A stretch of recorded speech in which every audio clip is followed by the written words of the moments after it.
And welcome everyone to the council meeting of November the 4th, 2024. We're a little bit shorthanded today. We have everyone in council chambers, but not everyone is physically here. Mayor Jackie Clayton is online, as is Councillor Berg and Councillor O'Connor. We will start with our national anthem, so I'll ask you to please rise.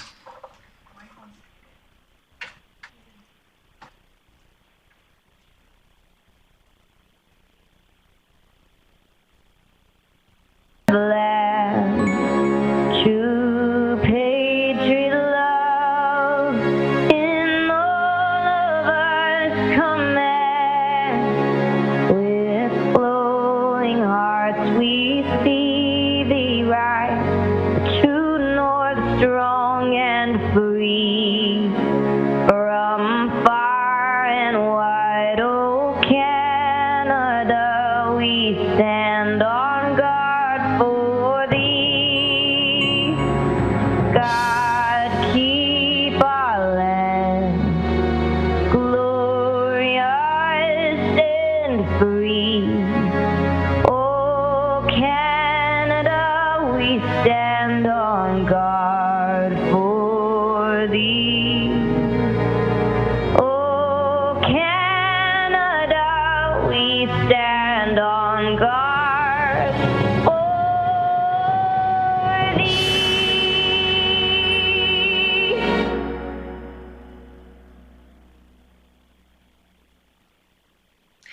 And thank you very much to Tennille Towns for leading us in O Canada.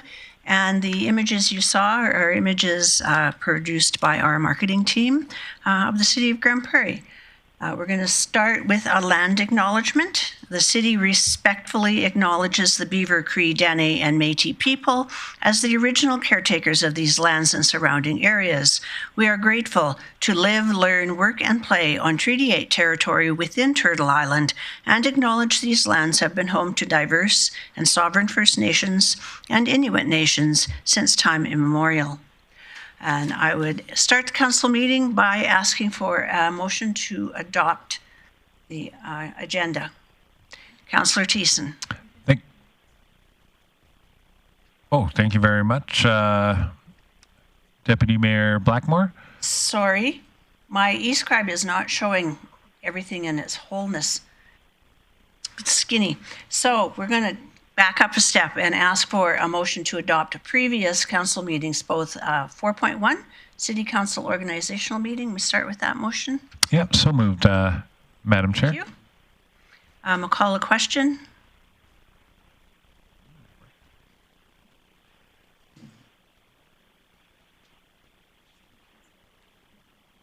Councillor O'Toole. Councillor O'Toole, how do you vote? Your mic's not on. Oh, you're muted. In favor, sorry. Thank you. Lots of buttons playing tonight. Thank you. That motion does carry. And then we'll also move the adoption of the council meeting, the regular council meeting from October 21st. Go ahead, Councillor Thiessen. Yeah, I would move that we approve the minutes from the October 20, sorry, I'm going off memory here. 21st council meeting as presented. Thank you for that motion. I'll call a question.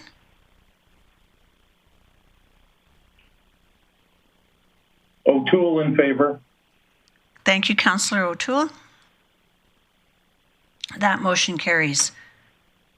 Now we will go to the adoption of the agenda. Thank you, Councillor Thiessen. Thank you very much, Deputy Mayor Blackmore. I'd move that council adopt the agenda with the movement of reports before delegations and the addition of item 6.2, Youth Advisory Council public member appointments.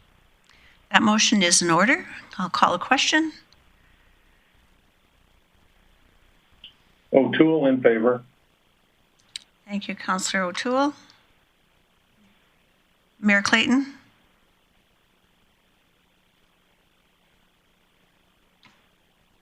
There we go. That motion does carry. So moving right along, we'll go to reports, council meeting calendar. And to introduce that, we have our CAO.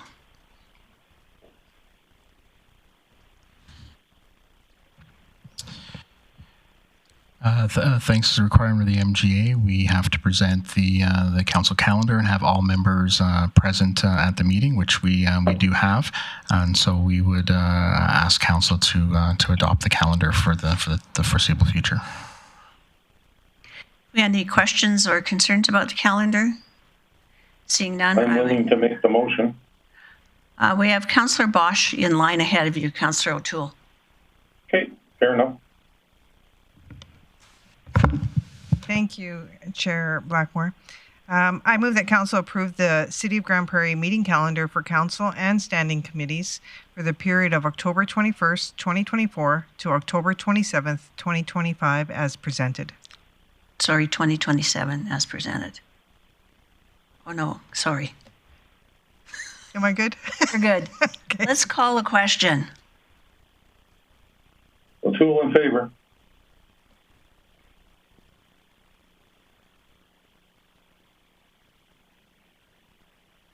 Mayor Clayton, how do you vote?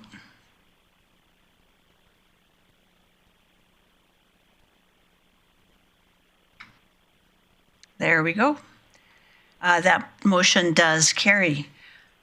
Moving on the agenda to the Youth Advisory Council, I'd ask Chief Lemieux to introduce this, please. Thank you, Madam Chair. So, as we've done in the past, we held a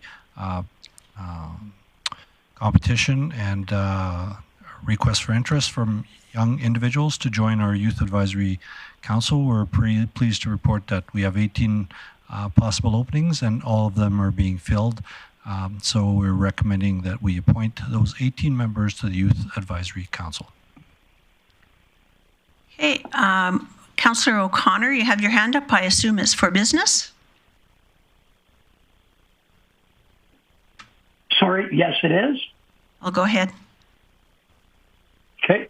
I'd like to move that council appoint Angelique Gamatan Pedrano, Attaché Gol, Daisy Nellis, E.J. Gow, Iman Hazib, Emma Dwyer, Emma Shropshire, Grace Larson, Yurj Parasha, Caleb Thomas, Kennedy Borley, Manya Singhai, Mariam Nazda, Nabil Malik, Raphael Malik, Sam Elwood, Tavinder Rupana, and Tarandeep Nansat to the Youth Advisory Council for the 2024-2025 term. Thank you, Councillor O'Connor. That motion is in order. I have Councillor Thiessen in the queue. Thank you very much, Deputy Mayor Blackmore. Just wanted to comment that our Youth Council has seen a bit of a transition over the last few years, and I am so buoyed being a former representative with Councillor O'Connor with the Youth Council and helping to advise them into their greater ends. It used to be we struggled to get maybe 5 or 6 youth. Now we're filling up the whole roster, and a good reflection of how committed and connected Youth Council feels to the work is that we have 10 members returning, 8 new ones, and a good chunk of the leadership crew from last year's Youth Advisory Council is returning as well. So I think we're well set up for our youth, and we're well set up for leadership in the future. And I wish Councillor O'Connor and Councillor Berg best of luck nurturing this group to their greatest ends, and I want to be a part of it, but I'm going to have to sit on the sidelines. So these are all great appointments. Thank you. Thank you for your comments, Councillor Thiessen. I see no one else in the queue, so I will call a question. Councillor O'Toole in favor. And that motion does carry. We've now come to the part of the agenda where we invite members of the community to come as delegations. This is a simple form to fill out online if you wish to be a delegation to council. There is a portion of every council meeting at 3 o'clock for that purpose, as well as when we have meetings at 6 o'clock, there is a portion then. So I'm going to start with asking the first delegation to come forward to the mic at the center table, introduce yourself, and tell us what you came to tell us. Okay. Thanks for allowing me to speak today. Hello, my name is Daniel Haggerty and I live in Arbor Hills. And I'm here to communicate with the city my concerns about the rezoning of the piece of land in the Arbor Hills Trader Ridge area. The land over by the Co-op gas bar on 132nd Ave was originally zoned for commercial property and recently got rezoned for high-density residential. My concern is with the lack of public consultation performed by the city and developer. I first learned about the change to high density after I noticed a poorly placed sign on a property adjacent to the site, and a similar sign facing away from the road and sidewalk. One sign not on the piece of land in question, the other facing away from the road and unreadable, both placed in a way that was difficult to notice.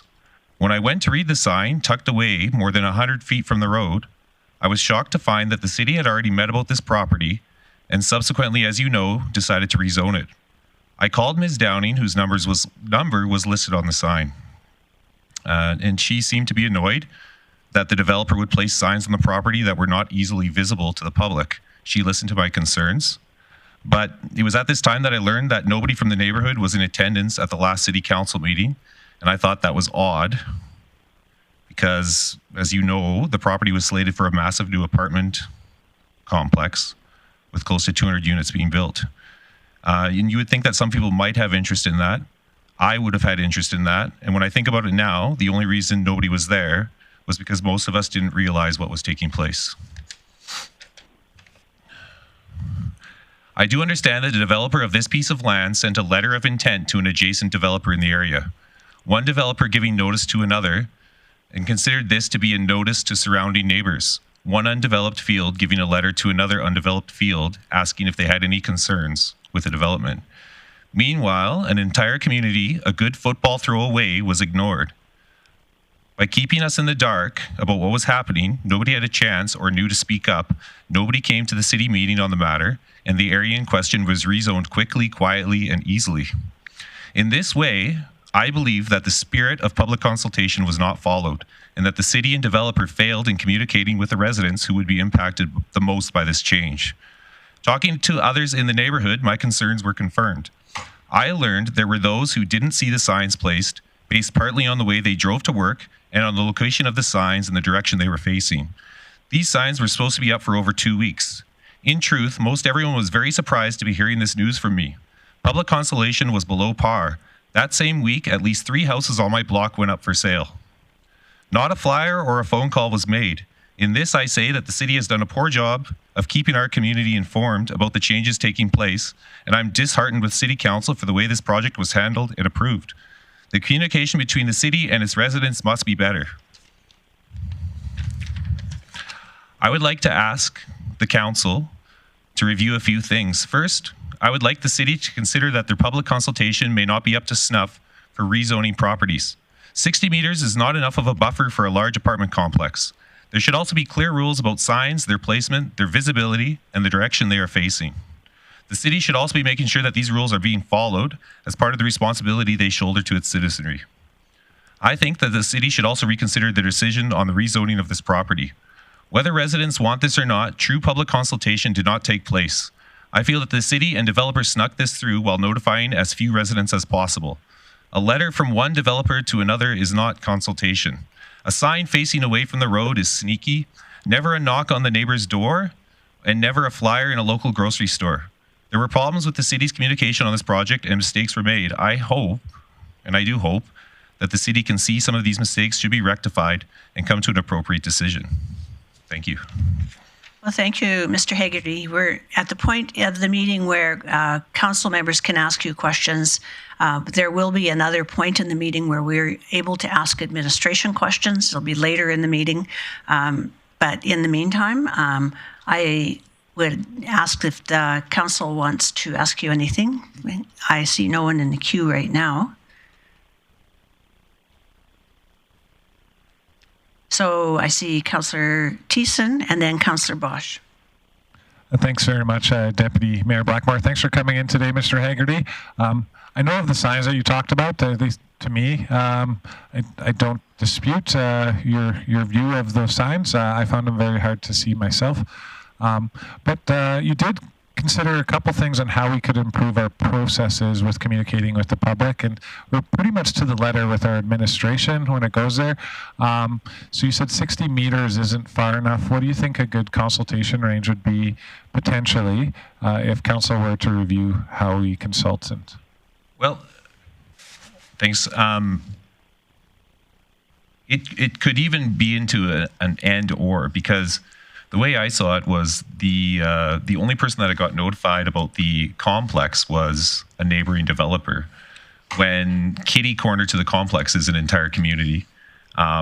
So in this case, I could say, you know, if there's no one else there, maybe the closest community should be notified. And then for high density, maybe that 60 meters should be 90 meters, you know, or 100 meters, something like that. I feel is reasonable, because to me, the neighborhood being most affected wasn't aware of the situation. And like, when I talked to some people, it was just even the way that they were driving to work. They didn't see the signs that were put up. And I didn't notice the signs. And when I finally did, like, the meeting had already taken place. So I just felt that the signs were placed in such a way that the spirit of consultation was lost, and the community didn't really get a say. And I would say that, like, proof of that is no one showing up for the meeting, the council meeting last week. So if I may have one quick follow-up. Sure. Do you think it's possible, because I drove by, I actually had to drive back and forth up and down the road to see the sign, because I heard complaints as well, including yours. And I thought it might be possible that the signs could be, it wasn't intentional, is sort of my thought on it. It looked like we had some strong winds, and it could have just been, the signs might have been blown over and then re-stood up quickly by a good Samaritan or someone. But I don't think that the developer tried to do anything underhanded. But those signs, in my opinion, did look flimsy. Do you think if they were like maybe bigger poster board, that might have been better and maybe protected from the wind and them getting whipped around? I'm not sure about like what they're built with, or the size that they have to be for them to be acceptable to the city. But I would just say that when I see a sign facing away from the sidewalk, away from the road, yeah, it was pointed. It was pointed like in a direction that wasn't visible to the public. And then really the sign was only facing one road direction. So you would have only seen the sign if you were traveling east on 132nd Ave. If you go down 133rd Ave, like a lot of people do, because there's no lights on Arbor Hills Drive leading onto 132nd Ave, or if you're traveling west down 132nd Ave, you would have never seen the signs. So I thought the placement of them was like, I don't want to say that the developer intentionally did this, but you're dealing with a large apartment complex, and that's probably going to get some people are not going to be happy about a whole pile of renters being moved into a neighborhood, because I think that people are worried about increased crime, increased traffic. I think the less people that knew about it was better for the developer. Okay, thank you. Yeah. Councillor Bosch. Thank you, Chair. I just want to thank you for coming in and raising these points. I will be asking administration on the rezoning in particular, because from what I remember from that meeting, buildings could have in fact been built larger prior to us rezoning. So I'm just going to get clarity on that, and then maybe that helps you and your neighbors too.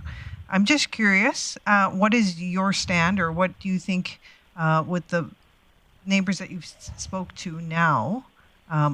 They don't want this. They don't have any trouble with it. Is this strictly about engagement? It's partially about engagement. My part of my piece was like, are the people who are coming into the area, are they going to own these apartments? Are they going to be renting them? Because it just seems to me that in every apartment that I've ever lived in, and everything that I've looked at, it seems that when you have a large group of the community renting, the crime rates go up. So that was my main concern, and I felt that I wasn't able to voice those concerns. Okay, well, we'll do that for you today. Thank you. I have no one else in the queue, so we have no other questions for you. We have a number of items of business to cover before we get back to reports, but I'm sure that your questions that you've raised today will be asked of our administration. Okay, thank you. Thank you very much for coming in. You're welcome to stay, but if you choose not to, we will have someone follow up with you. Okay, thank you.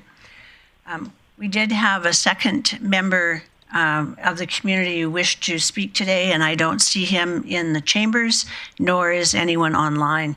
So I would assume that we are safe to move on to community business, starting with protective services. And I chaired that meeting, so who's the second person? Councillor Bosch? Councillor Bosch, would you like to present this item? Okay. So I haven't done this for a while. So we will go into Council adopting the minutes of the Public and Protective Services Committee meeting held October 29th as presented. That motion is in order. I would call a question.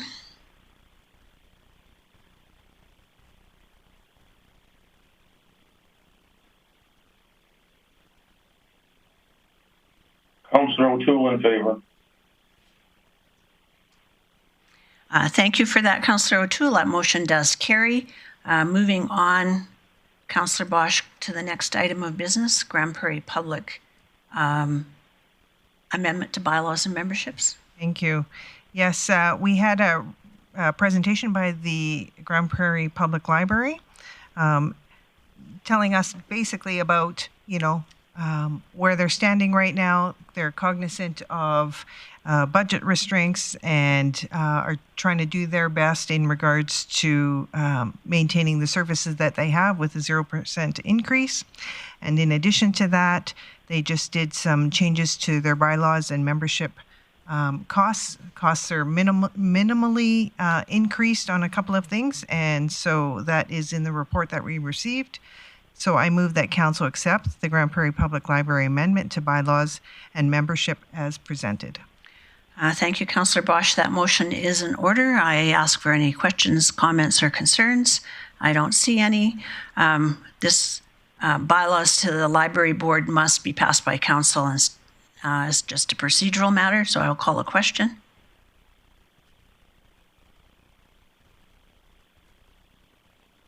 Councillor O'Toole in favor. Thank you, Councillor O'Toole. That motion does carry. Councillor Bosch, was there any highlights that you want to cover from that meeting? Okay, there is a couple of highlights here. I'll just touch on a few. The housing and homeless initiatives. On Connect Day, 150 vulnerable residents engaged with 25 community-based social services and businesses. In the Community Knowledge Campus, Eastlink Center welcomes the our Beaver Lodge neighbors, during their aquatic shutdown from October 21st to November 11th, and we have a reciprocal relationship with them when we have our shutdowns. The Northwest Polytechnic Wolves were proud to host the 2024 AC Men's and Women's Soccer Championships from October 25th to 27th at Hanson Lincoln Field with over 1,000 athletes, coaches, fans, and spectators. In events and entertainment, Dr. Jordan B. Peterson will be coming to Grande Prairie with the show We Who Wrestle with God, April 3rd, 2025. And to my understanding, ticket sales are super high within the first week, somewhere about 60% sold. The Grande Prairie Storm have moved even higher into the 4th seed in the national standings. They have been doing a fantastic job this year, and congratulations on the Storm. The Halloween Spectacular,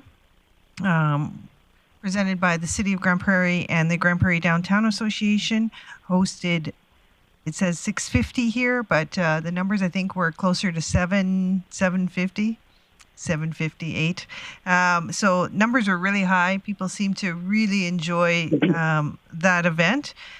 They get to do some fun costume contests, some activities with, clowns and buskers. Our own Councillor Thiessen was the MC, did a great job with that. And then the kids all get lined up and in a parade with each other, and all of them go on 100 Ave and go trick-or-treating. It's a safe and fun and spectacular event, and then they come back and have free hot dogs, cookies, and juice. So thank you to all the volunteers and to all our staff and the Downtown Association who helped with that. Additionally, the Hindu Association's Diwali was just this past weekend, November 2nd, Blippi. On the 5th. Blippi will be here in town. And then look up Celebration with Billy Graham Evangelistic Association, November 8th and 9th. And then, of course, Remembrance Day ceremonies all over the city with the schools and the Cenotaph and Bonnet Center on November 11th. And finally, our fire chief, along with our chief of police, presented to committee the information regarding the Integrated Emergency Communication Center. So we'll look for more information on that coming forward. That's all I have. Thank you, Councillor Bosch. Moving on to operational services, Councillor Palat. Thanks, Deputy Mayor Blackmore. I would just make a motion that Council adopt the minutes of the Operational Services Committee meeting held October 29 as presented. Thank you for that motion. It is in order. I'll call a question.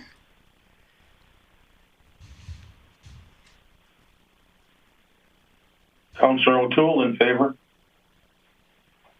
Thank you, Councillor O'Toole. Bressie in favor. Councillor Bressie in favor, and that motion carries. And Councillor Palat, did you have some meeting highlights? Yeah, we did have, we had some service area updates from Chief Glavin, and Engineering and Transportation Services, the overlay and FDR project at 84th Ave and 106th Street is now complete. I know from someone living in that area, that was a project that I'm sure a lot of people were happy to see done, as that area's had a few shutdowns. So it's very nice, clean roads again, and it looks great. Environment and Parks, the drop and swap was very successful with 517 attendees.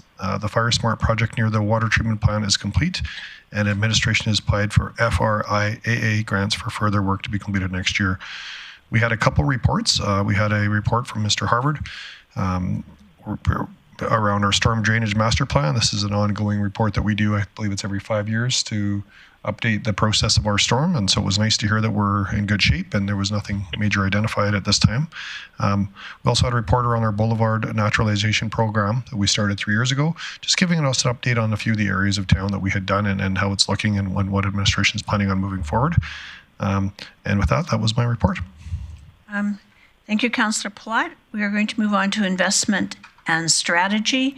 Again, Councillor Bosch, can you take that? Wow. Okay. I can do that. I move that Council adopt the minutes of the Investment and Strategy Committee meeting held October 29th as presented. That is in order. I'll call a question. Bressie in favor. O'Toole in favor. And that motion does carry. Thank you. Councillor Bosch, you had an item of business. Oh, I missed that. I went ahead to events already, highlights. Okay, yes. I move that Council endorse the two FCSSAA resolutions, which will be voted on at the FCSSAA AGM on November 15th, 2024. And in just some information on that. First of all, the acronym. Nobody likes acronyms. So that's Family and Community Support Services.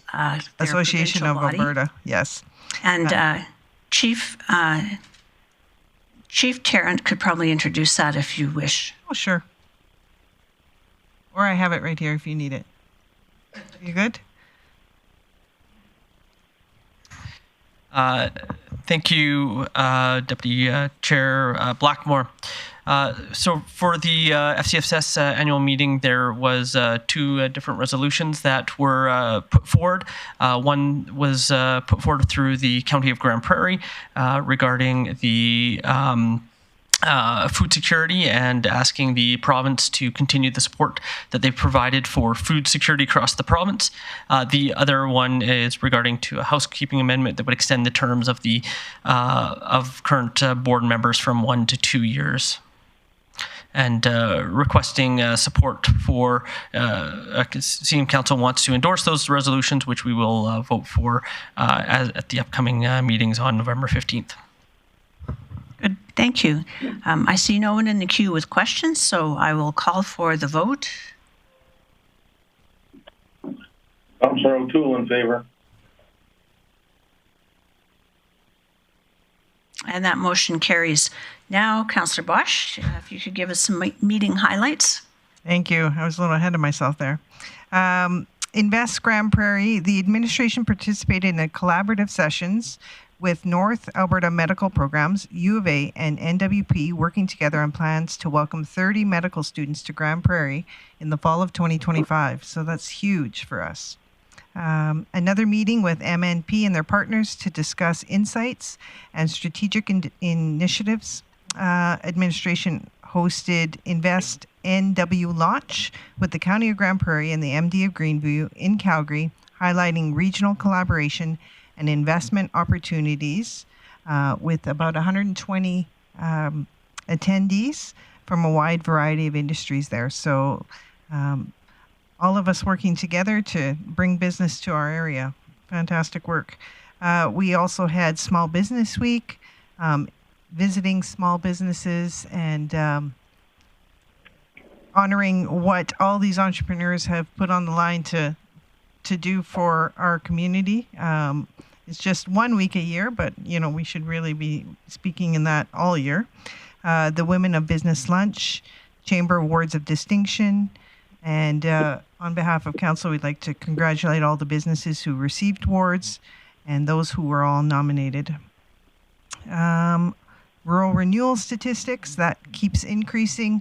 Not as busy as it was previously, but we still continue on that road with bringing in immigration and workers for that. Hang on here. Sorry.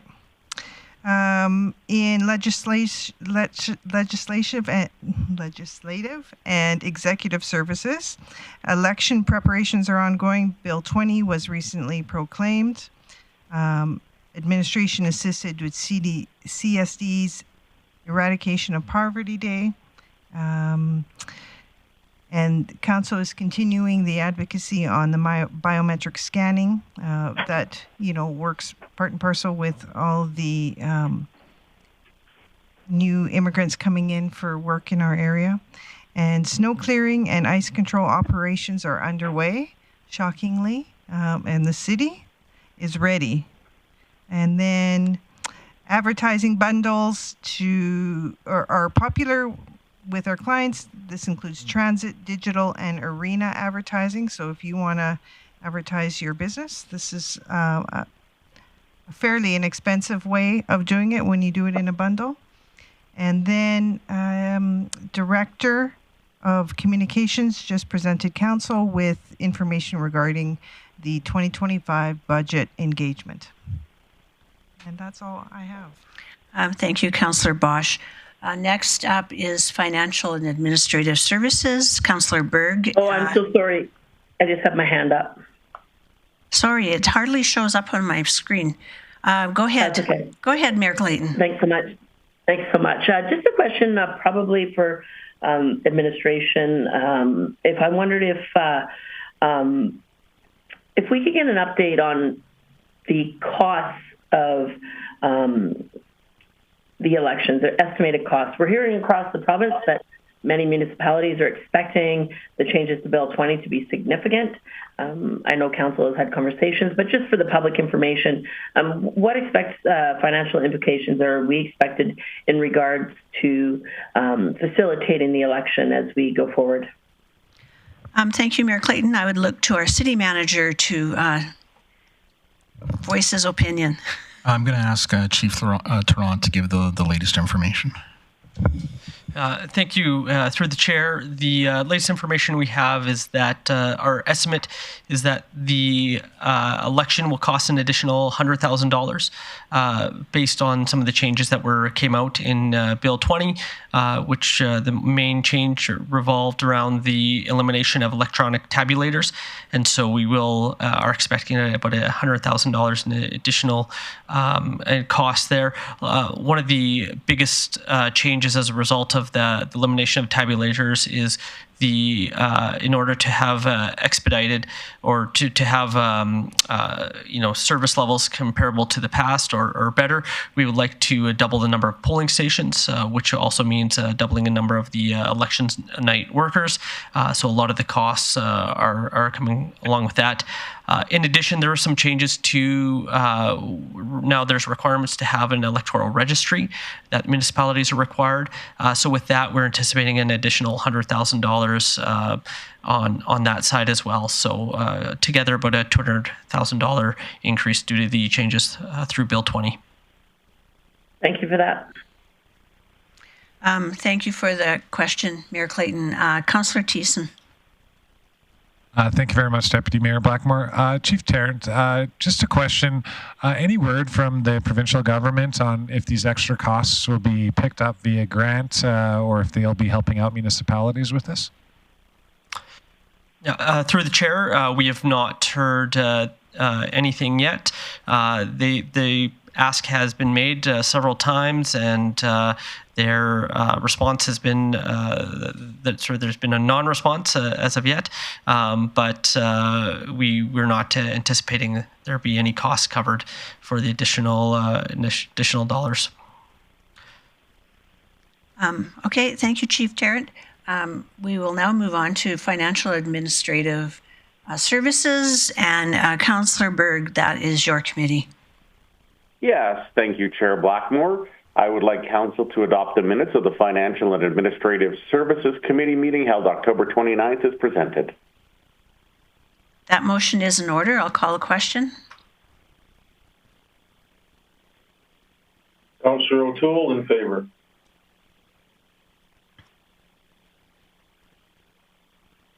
That motion does carry. Any highlights from your meeting, Councillor Berg? Yes, Chair Blackmore. Chief Whiteway updated us on a handful of items. Financial Management Administration is working on the Q3 report for presentation to committee next month, and a new external auditor has been appointed and will be here in the next few weeks. Budget deliberations will take place next week, November 13th to 15th. Taxation and assessment, supplementary assessment and tax notices were mailed out last week. Procurement and supply chain management. Bid requirements for 2024 are nearing completion. Recent contract awards go to Spray Hay Gardens, Klon Services, and Wapiti Gravel. Geographical and informational technical services. This one's interesting. Administration is working on mapping packages for the 2025 Special Olympics. Mapping products are being made to assist event organizers, focusing on mobile-friendly solutions that accommodate the various disabilities of the Special Olympics user groups. Administration has been setting up and supporting the cloud streaming of local events being held at various city facilities. And that is my report. Thank you, Councillor Berg. I see Councillor O'Connor has his hand up. Yes, I will do business on the next Council Committee of the Whole. Okay, so we have no questions for Councillor Berg regarding his meeting highlights. We'll move on to item 8.5, Council Committee of the Whole. Go ahead, Councillor O'Connor. Thank you, Acting Deputy Mayor. I'd like to move that Council adopt the minutes of the Council Committee of the Whole meeting held October 29th as presented. Thank you, Councillor O'Connor. I'll call that question. Councillor O'Toole, in favor.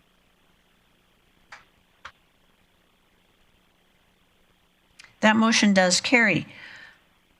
We're now at the delegation portion of business for this meeting, and I would think that Ms. Downing would want to come to the presentation table, as I think there's going to be some questions for her.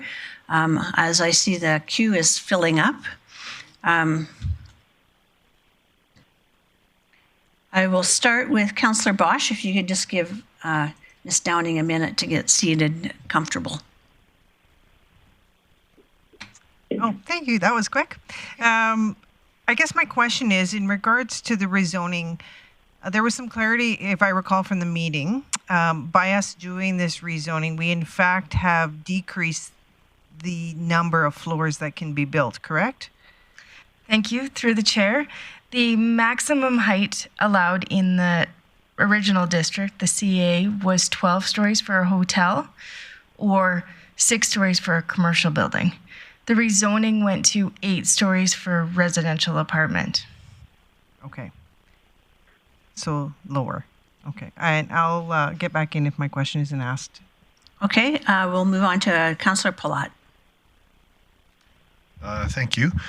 Just a question. I'm just curious, when I believe the city hands out the sign, the developer in that case would have to go put it out on site. Once it's on site, does somebody from the city go visually inspect to make sure it's been put on the site and that it's placed in an appropriate position? Thank you. Through the chair, the requirement is that the applicant send proof of placing the sign on the property. And if that proof is received, we don't necessarily go to check if the sign is on the property. But if we haven't received that proof, then we do go and check. Okay, so in a scenario, like, just maybe walk me through. So in a scenario like this, if the sign's, as a proponent was saying, is in the wrong direction, and we got that in, would we still say the sign, or would we just go check mark, we got the sign, picture of the sign, or would we actually be getting back to them and saying the sign isn't visible from the street, or what would that process look like? I think, thank you through the chair, that process could be improved to make sure that it is always visible. There has been times that signs have been knocked over by the wind, etc. And, the developer or somebody driving by has picked it up and fixed it. And we often communicate with the developers. And just to follow up just on the sign, if I can, do we, on a larger scale, say, like I appreciate sometimes it's an infill lot or whatever, but this is a fairly large tract. Is there more than one sign required when this has multiple roads adjacent to it, or is there still just one sign required? Thank you through the mayor. In this case, there were 2 signs required. There were 2 signs required. Okay, thank you. We'll go next to Councillor Berg and then Councillor Thiessen. Yeah, thanks, Chair Blackmore. Ms. Downing, I didn't drive by and see the signs. I'm just kind of curious, did anyone on your team drive by and see the signs or notice anything unusual? Thank you through the mayor. No, I don't believe so. Okay, thank you. Councillor Thiessen. Thank you very much, Deputy Mayor Blackmore. I did drive by the signs, and I did see the signs. They were longer signs, probably about, I'd say, 8 foot, semi-angled, and a little narrower, a little wider than my body. To me, it didn't seem like a typical sign that we would put up for a rezoning. Usually I'm used to the big billboards, white sign, here's your lot, here's what we're doing. Does the city have a standard advertising sign for specific rezonings, or is it just approved by the development authority based on the sign presented by the developer? Ms. Downing. Thank you through the chair. The minimum size is 4 feet by 8 feet. It doesn't specifically say that it has to be a horizontal orientation versus a vertical orientation. And the information that's on the sign is approved by the city. Okay. Yeah, thank you. Councillor Palat. Thank you. Just another question I have. When we're putting out for these, is there, whether you're doing a rezoning to a duplex or multiple 100-unit apartment building, is it the same process as far as 60 meters? I was going to look that up, but I'm just curious if you would know, do we have a different amount of setback, or how we'd far the 60 meters? Does it change if the size of the project, or is it always just 60 meters as our standard? Thank you through the chair. So the notification, in addition to what the city does, the city always sends letters to residents within 60 meters. However, there's additional notification required if the project is increasing the density or intensity of the development, and there's conditions not met, such as there's not a outline plan that is already consistent or it's not based on annexation. So in this case, it was deemed as increasing the density or intensity. So the developer had to do their own public engagement in addition to what the city did. And that's where the 60-meter comes in. And they were required to notify within that 60-meter radius.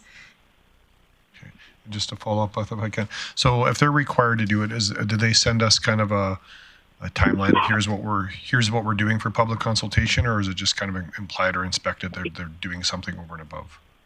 Thank you through the chair. They're required to provide a report of what they did and what the results were, and that was attached to the council agenda. Okay, thank you. Councillor Bosch, did you change your mind? Okay, Councillor Thiessen. Thanks, Deputy Mayor Blackmore. Just a question on that 60 meters. According to the letter of the city law, does that 60 meters start at the center of the property, the front of the property, or on all sides of the property closest to all the neighbors? Thank you through the chair. It is the boundary of the property, measured distance from every boundary. Cool. I just wanted to clarify that. Thank you. Councillor O'Toole. Yes, I just got a question regarding the sign. The sign dimensions and the location, has that been in place in our bylaws for quite a while, or is it new? Thank you through the chair. It's been in place for 15 years at least. It's not new. It seems to me it's in the MGA that we have to advertise that way. The MGA requires us to advertise on our website. The sign is required in our land use bylaw. Go ahead, Councillor O'Toole. So just one more question, and then I'll let you go. The sign, when it stood up, is there a dimension of lumber or material that is required so the wind doesn't blow it all over, or cannot be moved easily? Thank you through the chair. No, there is no requirement of what the sign is constructed out of. Okay, so that's up to the developer to post the sign on the ground. That's correct. Okay. Thank you. Councillor Palat. Thank you. Just on this, do you know the last time we reviewed this bylaw, or when the last time we've looked at the bylaw on this has been? Thank you to the chair. The public engagement piece was added in 2017, where the applicant would have to do additional pieces of engagement. However, the design and sign hasn't been reviewed that I know of. The information on the sign was through an internal review, changed to be clearer and easier to read. But the bylaw requirements for the sign have not been changed. So just, I guess, question for anybody administration is, I mean, we're 7 years on. I know we have a bylaw and policy review committee. This must not have been flagged for that. But if council wanted to have this come back to be reviewed and looked at, just to update it, would this be the process, just to make a motion to come that back, or what would administration recommend on that? It would be a motion to refer it to committee, right? Okay, well then, I'd be happy to make a motion. I think we've heard from the gentleman today, and I think on this term we've heard it from a few other people. Lots of times it's an education thing, which I think we struggle with getting out to the community, but it might be a good time for us to do a review. So I just make a motion that we do have it come to the appropriate standing committee to review our policy or bylaws around rezoning and how we circulate that. Rezoning and advertising? Yeah. Does that capture what admin would be able to do with a report on that? Is that? Okay, I'm seeing heads nod around the room. One of the things that our delegation commented on, Ms. Downing, was that you had some ideas of what you would like to see or what you thought we weren't doing as well as we could. Those would be things you would be able to include in this report. Thank you through the chair. That's correct, yes. Thank you.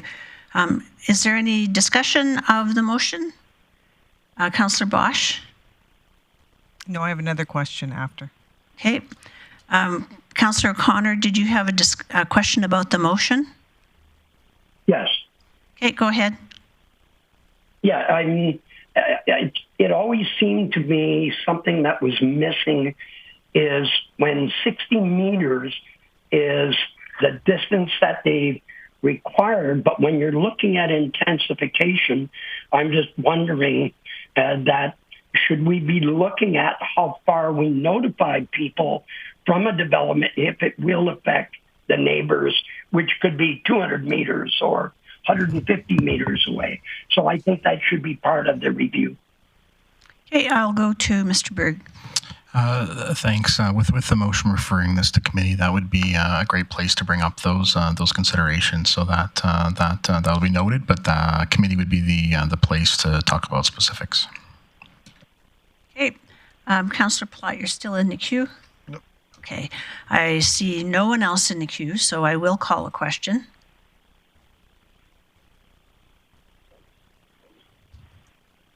Councillor O'Toole is in favor. Thank you, Councillor O'Toole. Mayor Clayton, how do you vote? I think your machine's running slow. That motion has carried. Thank you. Is there any other concerns with comments from the delegation? Councillor Bosch. Thank you, Chair. I guess I had one more question in regards to the public consultation on the developer side. Is there an industry standard that they follow? Or is there a result industry standard that we expect coming back? Thank you, through the chair. No, it all depends on the project and how engaged the community is. It is fairly often here in Grande Prairie that we don't get a large response to their engagement efforts or our engagement efforts. Well, with this report coming back, just bringing this up, I think that will be in the realm of questions to ask. Thank you.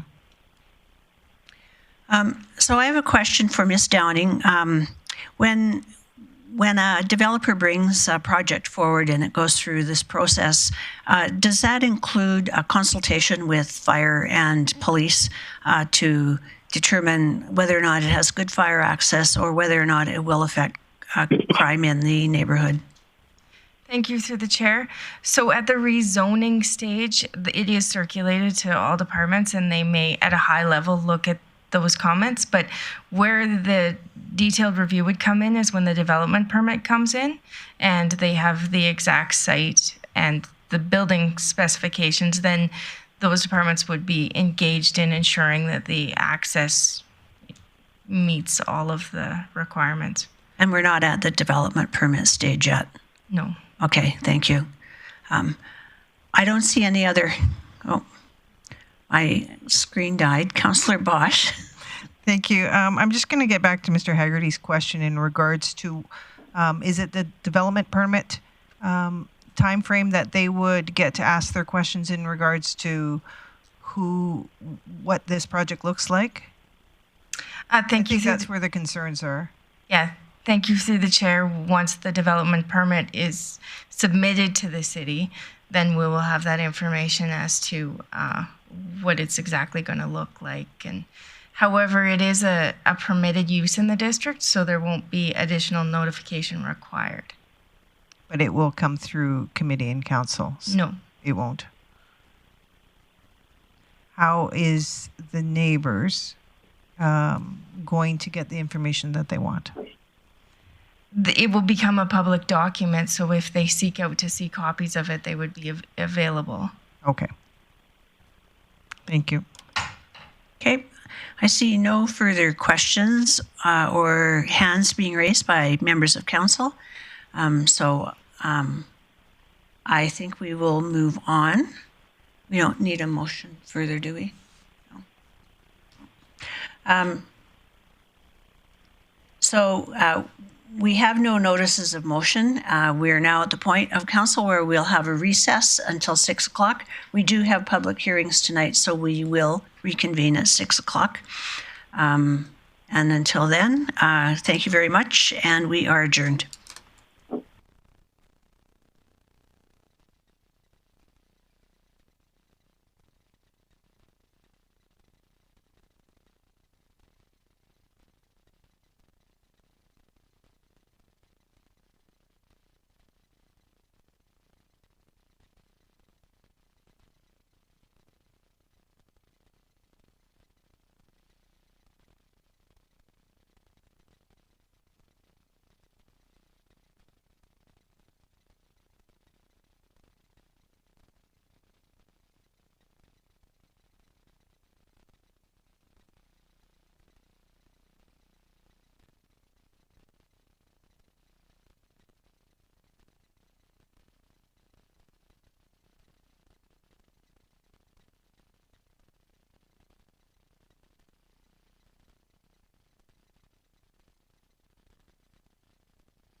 And welcome back to the council meeting of November the 4th. We are now in our evening session, which includes our public hearings. So I would start by getting my computer to work and call public hearing Bylaw C-1479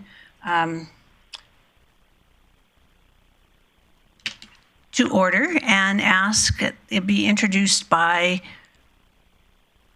Joe Johnson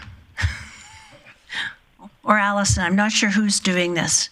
If it's you, Miss Dodd, just go ahead.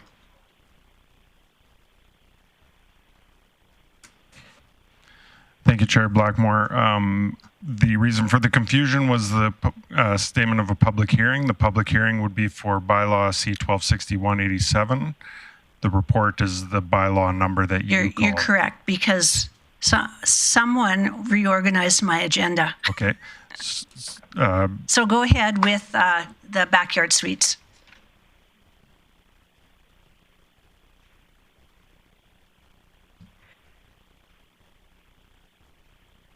Thank you. So we're here today to present proposed changes to backyard suites, Bylaw C-1260-187. Over the last 8 months, the Invest GB Committee and City Council have directed administration to review the proposed amendments related to secondary suites. Backyard suites regulations were removed from a handful of changes to secondary suites to receive further scrutiny. Today, changes requested by Council and Committee based on community feedback are being presented. The proposal includes a new definition, replacing garage suite with backyard suites, allowing for standalone suites without the requirement for internal parking spaces. The proposed maximum height for backyard suites is 7.6 meters to the roof peak or the height of the main house, whichever is lower. For suites above a garage, the maximum height remains at 7.6 meters. The proposal limits the maximum floor area of a backyard suite to 80% of the main house's gross floor area, or 75 square meters, whichever is smaller. 1 parking stall is proposed as a requirement for 1 or 2 bedroom backyard suites. Provisions for firefighter access include a clear, unobstructed path with a minimum width of 0.9 meters and a clearance of 2 meters, with a 45-meter maximum distance to the emergency vehicle. The other regulations in the land use bylaw remain unchanged. Those include the minimum lot width, the maximum number of bedrooms, the allowable land use districts, only 1 secondary suite or backyard suite or home-based business allowed on a property, and they remain as a discretionary use. And the considerations for considering a backyard suite are compatibility with the neighborhood, privacy impact, and compliance with other relevant area redevelopment plans. Administration recommends that Council give Bylaw C-1260-187 3 readings. Thank you. Thank you, Ms. Dodd. So this matter's come before Council a number of times now, so maybe we're close to the end of this, but this is the part of the meeting where I would ask if any council has questions or concerns to address with Ms. Dodd.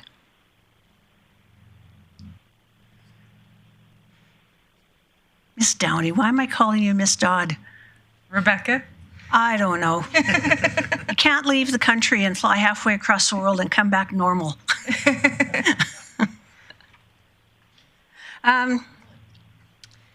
There's no one in the queue, so I would look to my fellow council. No, I will not. I will ask if there's anyone here to speak in favor of this bylaw. I'd ask again if anyone is here to speak in favor of this bylaw, either here or online. And I would ask again if anyone is in the room to speak in favor of this bylaw, here or online. And seeing no one come forward, I would now ask if there's anyone here or online who would speak in opposition of this bylaw. I would ask again if there's anyone who speaks in opposition of this matter. And a third time, if there's anyone to speak in opposition of this matter. Seeing no one come forward, I would close the public hearing and look to my council for business. And Councillor O'Connor, I thought I saw your hand up. Yeah, just give me 1 second. Yes. I'm not sure if I want to do business on this. I will be speaking against this motion, so I don't know how you want to handle it. Then I will pass it to Councillor Bressy to do business. Great. Thank you, Chair Blackmore. I'm definitely happy to get it on the table at least. So I would move the council give first reading to Bylaw C-1479 being an amendment to the land use bylaw. That motion is in order. There's no discussion or debate on first reading, so I'd call a question.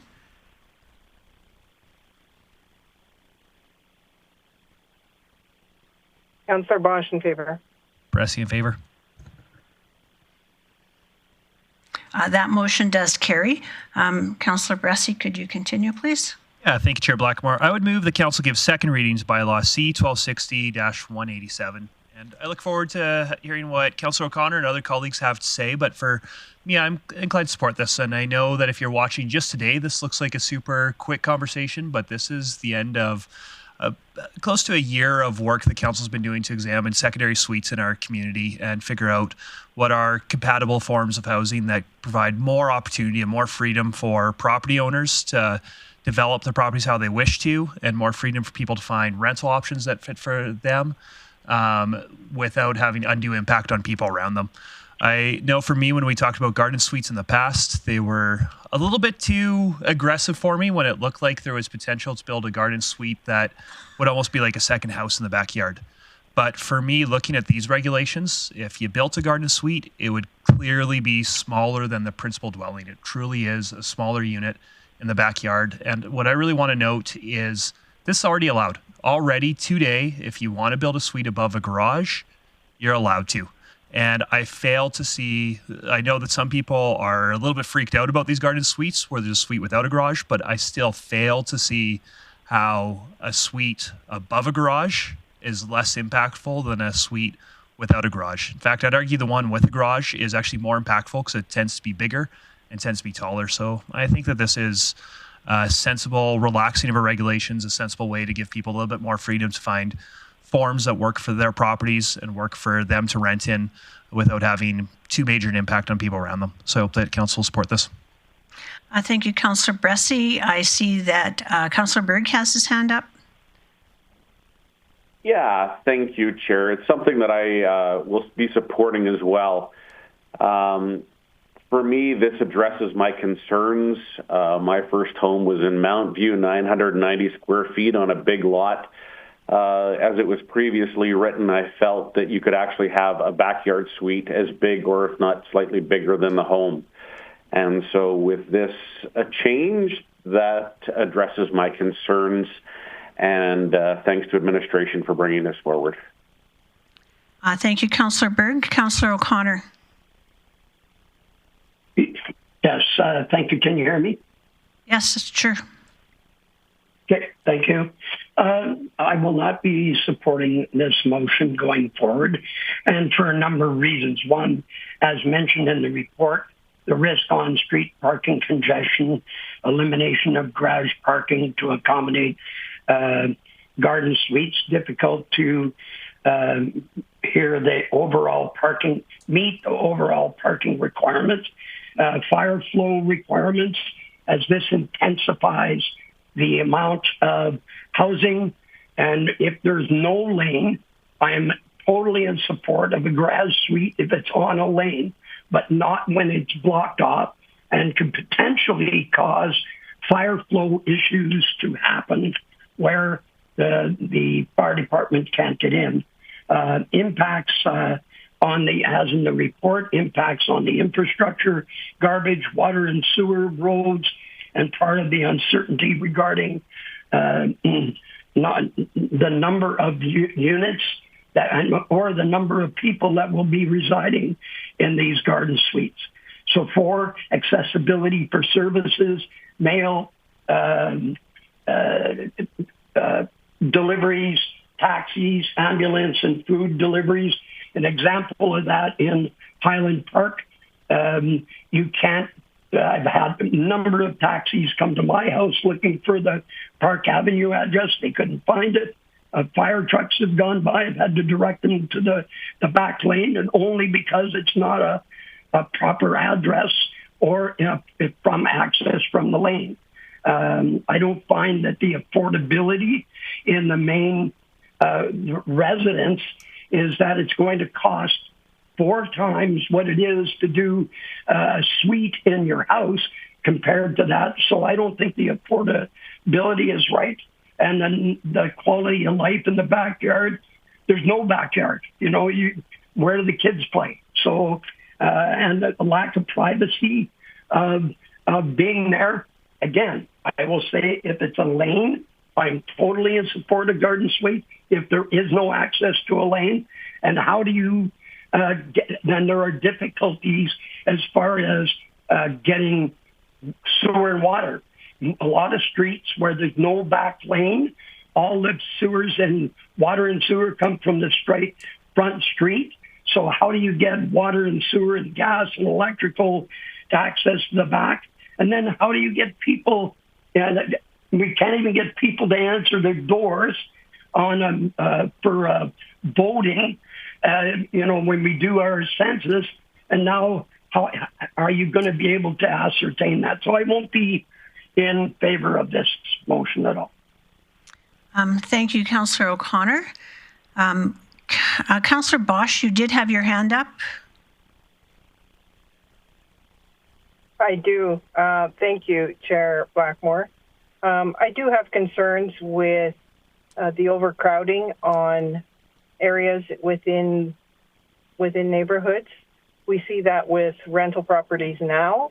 I'm satisfied with secondary suites, so at this point in time, I won't be supporting it. Thank you, Councillor Bosch. I have no further hands up, so Councillor Bressie, did you want to close? Sure. Thank you, Chair Blackmore. Yeah, I definitely heard a lot of concerns raised by my colleagues, but a few things that I will highlight to that is this bylaw does only allow a maximum coverage of 20% of a property, and also there are provisions in this bylaw to make sure that windows in a secondary suite are not looking into an adjoining yard. And so if a homeowner or property owner wants to degrade a bit of the privacy in their own backyard, I don't know why we'd be a nanny state and say they can't do that, but we're protecting the neighbors, which is really important with this. I know that when we talk about issues around infrastructure, servicing, and getting municipal and other public services to these properties, those have been considered. For example, we heard in the report that there's provision in here to make sure that fire trucks can get access. I know that we've got good systems in place to make sure that sanitary, sewer, fire flows, all of that will be well served. And I'm still not hearing from my colleagues who are opposed to this how what's being proposed here is more intensive than what is already allowed today if it's built above a garage or if it's built in a basement. And so for me to say that these are big and scary and go way above what we already allow, that case has to be made still to me, and it has been made, and so I will be supporting this. Thank you. I will call a question for second reading.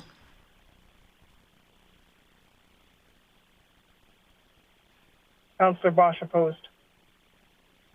Bressie in favor. Bosch is opposed. That motion does carry 5-3 with 3 councillors opposed. Moving on to third reading. Of course, if we have third reading at this meeting, this next motion needs to be passed by all council. Mrs. Dillon, Councillor Bressie, can you go ahead with that? Yeah, my apologies. Chair. I'm just re-logging into eScribe so my voting can work, so I don't have the bylaw number in front of me anymore. But there it is. So I would move that council have third reading of Bylaw C-1279 IDP at this meeting. And again, I just echo to my colleagues, it's something we've been working on for months and months and months and months and months. So I don't personally see the need to slow it down, but of course, if anybody feels that need, it's certainly their right to.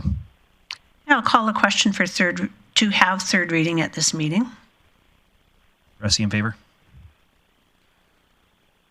Councillor Bosch in favor.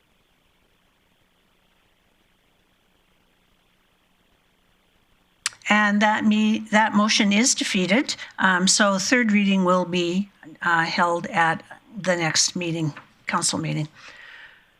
Moving on in our agenda to reports, Bylaw C-1479, Intermunicipal Development Plan. I believe Mr. Johnson is going to lead us in that. Thank you, Chair Blackmore. I'm here to present Bylaw C-1479, which is the proposed intermunicipal development plan. It is the intermunicipal development plan between the city and the county of Grande Prairie following a joint public hearing which was held on October 15th, 2024.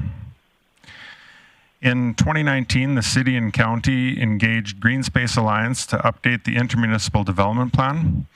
The city and the county currently do have an intermunicipal development plan which was adopted in 2010. IDPs are a requirement for neighboring municipalities under the Municipal Government Act. The project was paused in 2020 for the intermunicipal collaboration framework negotiations to take place. It resumed in 2023 and was directed by a joint steering committee made up of councillors from both municipalities. The draft plan is now complete and the public hearing was held, as I mentioned. Here are an overview of the key changes between the existing intermunicipal development plan and the proposed intermunicipal development plan. The future land use map and policies were updated. The updated map follows the land use designations established in the 2010 IDP. It provides conceptual land uses for the entire intermunicipal development plan area. Key designations include residential, commercial, and industrial land uses. The land use policies are more generalized with refinements happening at the area structure plan stage that is now going to be required. The draft IDP has the introduction of a two-tiered planning documents process.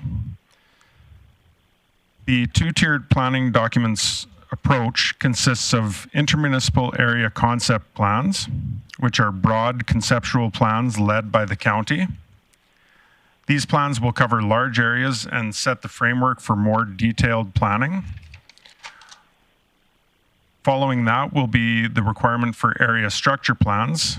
These are more specific plans that will be required for new subdivisions. It will be triggered when there's development proposals of residential subdivisions of 6 or more lots, or non-residential subdivisions of 2 or more lots. Areas where IACPs are mandatory are defined with certain zones exempted. The two-tiered planning documents approach is similar to the city's current process with area structure plans and outline plans. Another key change is the reduced referral timeline requirements. This is to streamline the process. Referral timelines have been shortened to 14 days, allowing for quicker responses and decision-making between the city and the county. The plan has also eliminated the long-term growth area for the city. This change means that there will be no anticipated annexations within the IDP area, encouraging development within existing boundaries. The dispute resolution process has been clarified. This includes clear steps to address disagreements between the city and the county.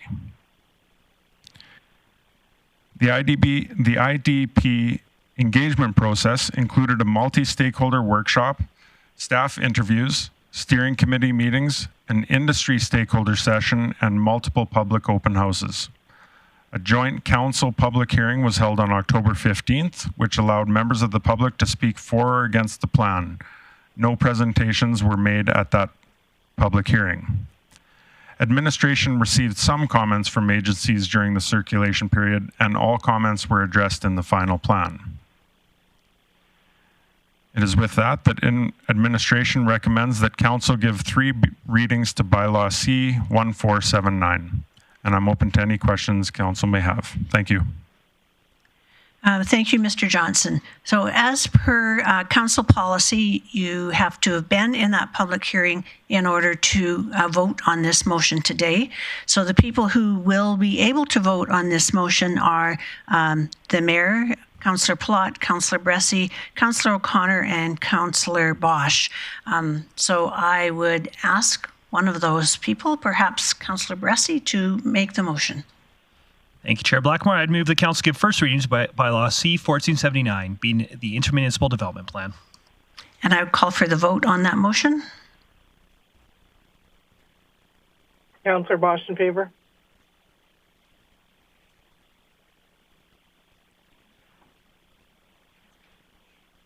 She's in favor, she said. And that motion carries. Councillor Bressie, if you could continue. Thank you, Chair Blackmore. I'd move the council give second readings by Bylaw C-1479. And just speak to this, I did have the privilege to be appointed by council along with Councillor Plott and Mayor Clayton to intermunicipal committee along with some of our county colleagues to negotiate and talk about this. And again, this is all something that's been underway for months and months and months and months and months, a long time. Actually, this one's been underway for years. And since 2010. Yeah. Wow. So anyways, it's been going on for a long time, and it has had robust debate. And I know that there are some folks who they've never heard about an intermunicipal development plan before, and they've had some questions, they've had some curiosity about it. But this really is a routine document that we're required to have by the province, and I think the changes we're making are pretty routine. I don't think there's anything super extraordinary about the changes we're making, but I'm sure thankful that we've got good partners in the county who we can collaborate on making sure that our land uses are compatible. So I'd encourage council to support this. Thank you, Councillor Bressie. Mayor Clayton. Thanks, Chair Blackmore. I just had a question for administration. I've had some thought after our initial meeting, and it came to my attention. I just wanted to make sure administration is comfortable in that 14-day referral period to, I understand and appreciate the intent to reduce red tape and make the process smoother. I just wonder, in that 14-day, your expectation would be to get council together and basically update council. Tell me what needs to happen in that 14-day period. Mr. Johnson. Thank you, Chair Blackmore. The referral period is for development proposals that administration will review, and we would not be bringing them to council for information at that point. It's not a required step. Administration routinely reviews development proposals from the county. We use a 30-day timeline. That's what the current IDP provides. And when we do that, we're looking for consistency with the IDP. If they submitted a development proposal that was not consistent with the development policies in the IDP. At that point, then we would involve council, likely in an informal basis. But for the most part, we've found that the development proposals are consistent with the IDP, and we're able to review and provide comment back to the county. Some of those times, or if it's a more complex development proposal, we may request additional information. The draft intermunicipal development plan allows for extension of the 14-day timeline if we request additional information and we need additional time to review the development proposal or the information provided. So all in all, administration is quite comfortable with the timelines in the draft IDP. Thank you, Mr. Johnson. Thank you. That's all you had, Mayor Clayton? I see no one. Thank you. I see no one else with their hands up, so I would call the vote for that question. Councillor Bosch in favor. And that motion carries. Councillor Bressie, could you continue? Happy to. I'd move the council have third reading of Bylaw C-1479 at this meeting. Thank you for that. This motion needs to pass in order for us to have third reading, unanimously pass. Mayor Clayton, your hand is still up. Is that? No, my apologies. I'll take it down. Okay, thank you. Call a question on the option to have third reading. Councillor Bosch in favor. That motion carries. Councillor Bressy, do you want to finish this up? I'd love to. I'd move the council give third reading to Bylaw C-1479, being the intermunicipal development plan. Okay, I will call a question on that motion. Councillor Bosch in favor. And that motion carries. We have no delegation business from this evening's portion, so we're to council member reports. And I know that not everyone is going to stay online for council member reports, so I'm going to start with Mayor Clayton. Thank you for acknowledging me. I am going to jump off, so I will update council at our next meeting. Thank you. Okay, Councillor Bosch. Thank you. I happen to still be here, so I'll quickly get this done. So in the past 2 weeks, admittedly, I had a week of holidays, so there's a week. And after that, I was at the Housing and Homeless Conference, and that was a great conference, looking for new ideas and possibilities for the vulnerable population that we deal with and how we can help them and help our businesses and residents as well. I would say that I would like to see an avenue of early intervention. I'm going to bring this up with council at some point in regards to a pilot program that has been done in Vancouver, and this pilot program has provincial seed money that was put in for up to $5,000 in banking fees. And this goes to people who are struggling with first and last month's rent, struggling with high utility costs, struggling with perhaps, rent for the month. And it's up to about $5,000, 0% interest, and has to be paid back within 3 to 5 years. I think that one is a great opportunity to capture the public who is struggling at the moment prior to them dealing with homelessness. So that, I think, is something that might be a positive avenue for some of our citizens. Again, we had some speakers that had lived experience in what they can and have done coming out of homelessness. So it was overall a great conference, and I'll give more of a report to my colleagues once I'm back. And after that, this past weekend attended the Sport Connection fundraiser, first annual for them, and hopefully many more, a trivia game evening, and that was a great event for looking for fundraising opportunities that is difficult in this time. And then finally, just continue with advocating for a biometric center in our city, and my colleagues and myself are continuing to do that. So keeping that in the, up front of what we do in advocacy, and that's my report. Okay, thank you, Councillor Bosch. Councillor O'Connor. Yes, thank you, Acting Deputy Mayor. I went to the Invest Northwest Power Luncheon in Calgary, then flew to Edmonton for the Economic Development Association Ministry dinner, and we had both provincial and federal ministers come and share all the programs that are available for us. As Deputy Mayor, I received the first poppy at City Hall, and the Grande Prairie Piranhas Swimming Club Banquet and Awards. These people are tremendous ambassadors for not only Grande Prairie, but the area.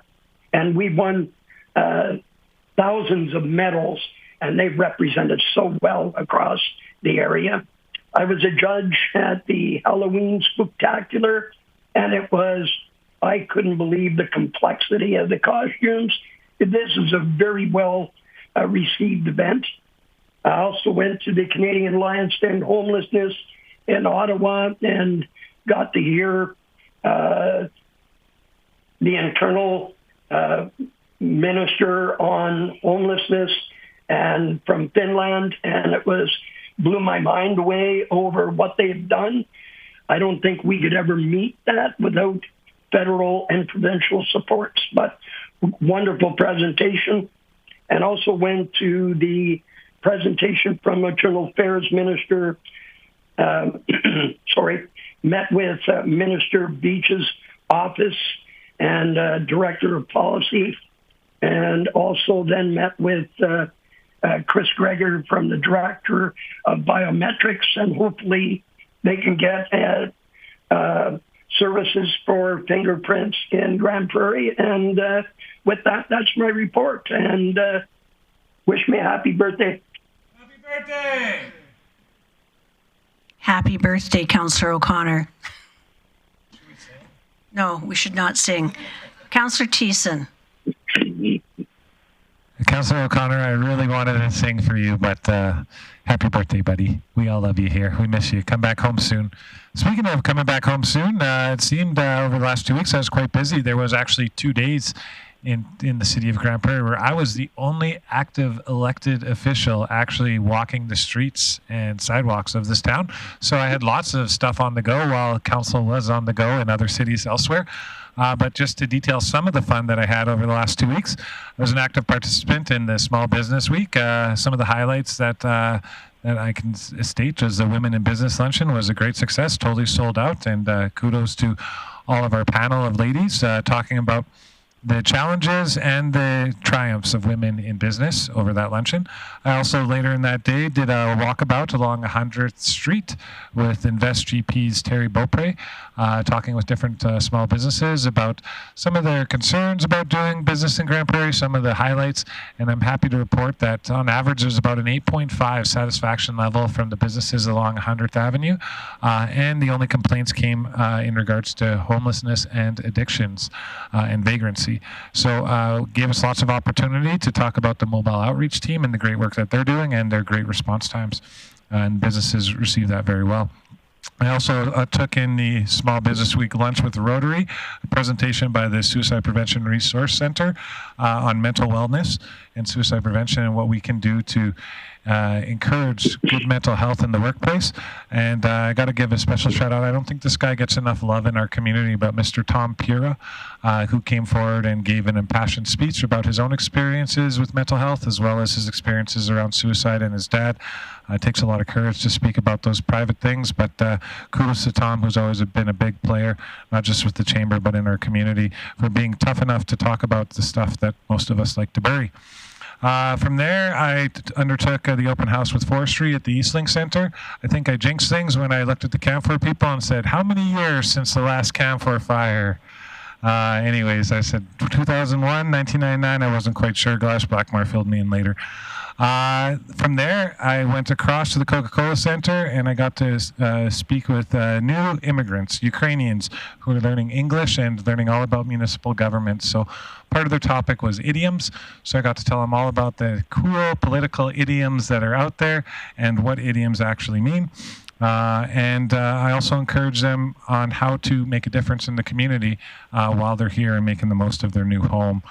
From there, I was the member of council that participated in a Northern Alberta Medical Program Community Dialogue with several great community members around there.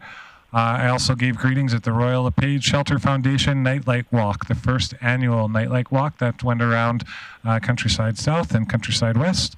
I was very well attended. There was about 300 people in attendance, and I was honored to be able to give greetings for this first-time event, and hopefully it'll go on year over year. For the first-time walk, they raised almost $15,000 on the night of, and all proceeds went to the Odyssey House's Serenity Place Transitional Home for Women and Children.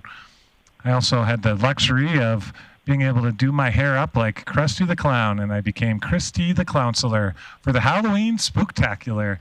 Councillor O'Connor was there as well judging and did his best impression of a Farmer Joe without the hat. But if you're not seeing Mike with his classic blue blazers and his City of GP beaded pin, it's kind of a weird sight. But he definitely got called Farmer Joe all night. And a big shout out to Bonnet's Energy Center event coordinator Jessica Wedler, who stepped in big time when we were down judges, not only running the whole arena, breaking it down and setting up for another show later on that night, but also making sure that every kid was there, was safe and looked after, and the event ran well, even though she was sitting in a judge's chair for about an hour.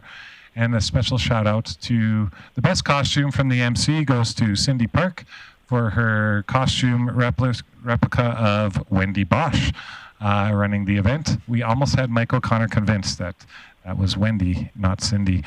And I also got to hand out the bronze medals at the ACAC to the soccer champions for the women and men's that were participating here at the Eastlink Center grandstands. Finally, I got Grand Spirit Foundation board meeting on October 25th, as well as a quick trip down to Sherwood Park for the Intercity Forum on Social Policy on October 28th, which I thought was a very productive meeting. I've been pretty critical of this committee over the past few years, as it seems like since we added the province to the list, it seems like we stopped sharing ideas and we just started talking about housing. And it was mentioned there, not just by me, but other members, that, hey, all we're talking about housing here, this isn't the Intercity Forum on social housing. So we discussed how we could change the format, and luckily, on my last meeting with the ICFSP, thanks to the grace of Mayor Clayton, I was able to give my opinions, and they were well received. What I said is we have this forum operates most expeditiously in creating good social policies across the province when we are an idea-sharing organization rather than a kowtow to the province organization. And to those, I said we shared great ideas like GP Grows. To other municipalities, Councillor Bressy came back with on-demand transit from Beaumont, and we put that to great success here in Grande Prairie. And this is where this forum excels. So luckily, they took my advice. They broke it down into three new meetings, which are going to focus on one meeting, 3 meetings per year. One meeting will be health and social well-being and what municipalities are doing towards those ends. The others around affordability and social inclusion. And the final one is about community and social infrastructure. And they are very interested in hearing about GP Grows and our Grande Prairie Police Service. That's new and exciting. Finally, I got to give greetings at the Diwali celebration. Very honored to light the diya with Councillor Blackmore and to bring in the light and dispose of all the darkness in the world. And with that, I will sink back into the shadows and pass on my microphone. Thank you. Councillor Palat. Thanks, Deputy Mayor Blackmore. For me, I had a lot of different events. I'll start off with a Small Business Week luncheon over at Mother Teresa Sargent Hall, brought on by the Chamber. It was an interesting forum they had where they had a bunch of the ladies get up and do a panel, which I thought was quite an effective use. From there, I attended an Aquaterra business plan where we got to look at the budget for the upcoming years. Definitely some challenges coming through with Aquaterra. We're just not growing as a community like we once were, and we're starting to have some aging infrastructure, so there's some challenges coming for Aquaterra.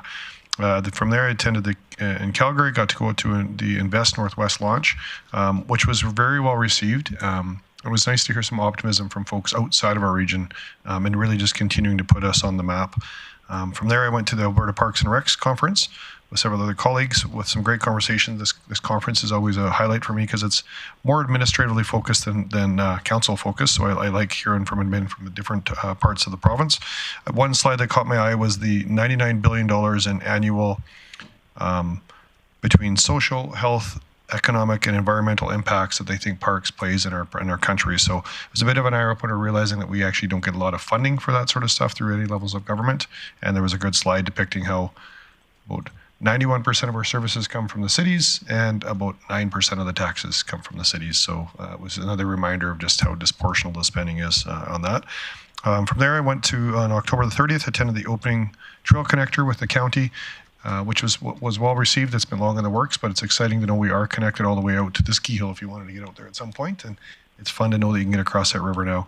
And lastly, I attended the opening of the Dunes training facility with the fire department, with Chief Lemieux and a few others. And it was interesting to see how technology has changed and just understanding how as a region, we have such an amazing facility that they can go and train, and they had simulators of barbecues, bedrooms, stove fires, all sitting on sea cans, and it was an interesting way to do it. So I appreciated being part of that, and that's my report. And Councillor Bressy. Great. Thank you, Chair Blackmore. I got to spend the last couple of weeks on the road for a number of meetings. Got to attend an Alberta Municipal Service Corporation board meeting, an Alberta Munis board meeting.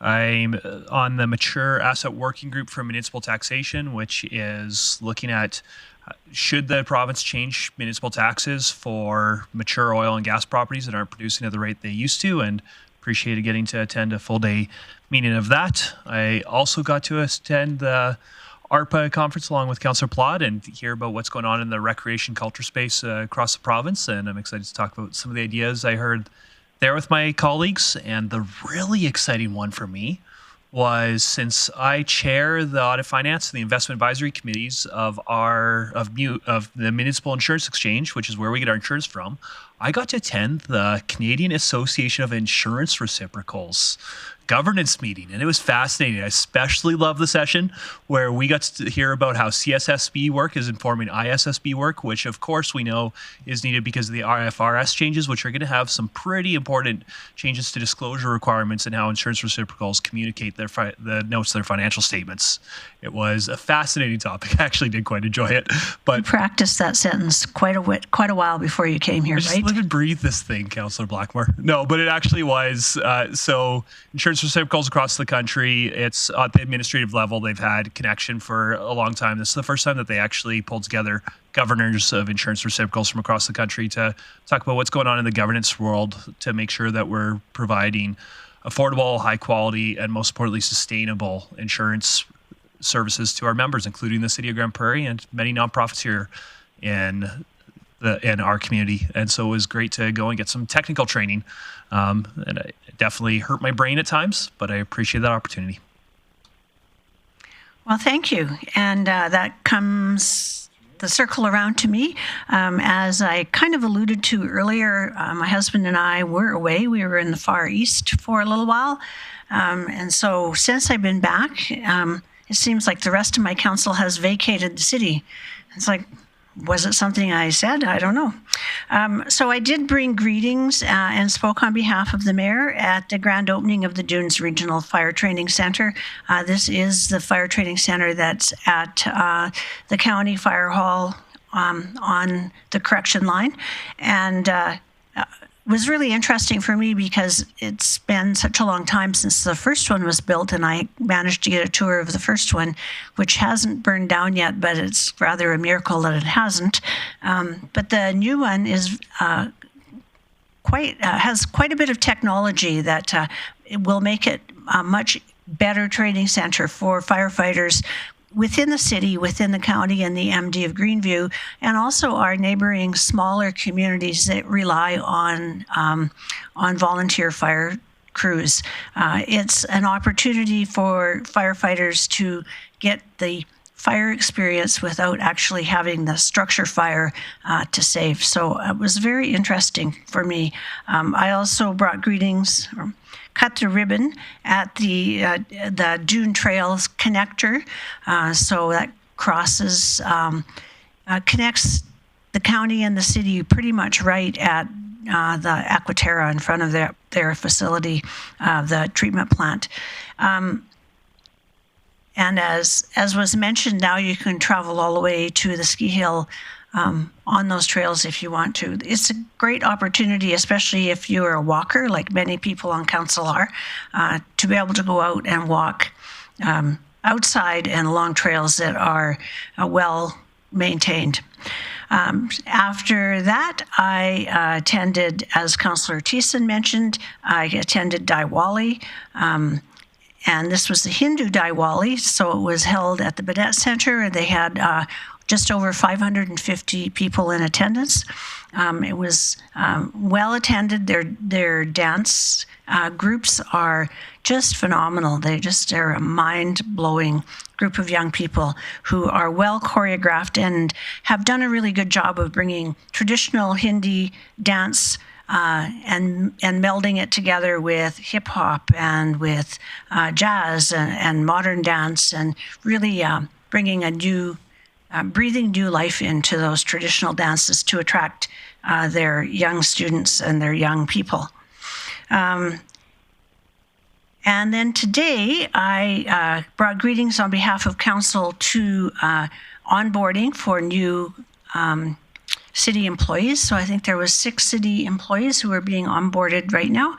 It's a process that we do to kind of bring all of our employees together so that we can tell the same story about the city, and so there's not conflicting views and conflicting stories, and to assure people when they're hired with the city that regardless of the role that might be, they are valued, genuinely valued by City Council, by the corporate leadership team, and by other members of our City Council staff of 800 roughly, somewhere in that range.